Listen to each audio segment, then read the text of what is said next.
Sura de la Victoria. أعوذ بالله من الشيطان الرجيم.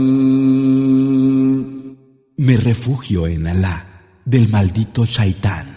بسم الله الرحمن الرحيم. En el nombre de Alá, el misericordioso, el compasivo. إذا جاء نصر الله والفتح. Cuando llegue la victoria de Alá y la conquista, ورأيت الناس يدخلون في دين الله أفواجا.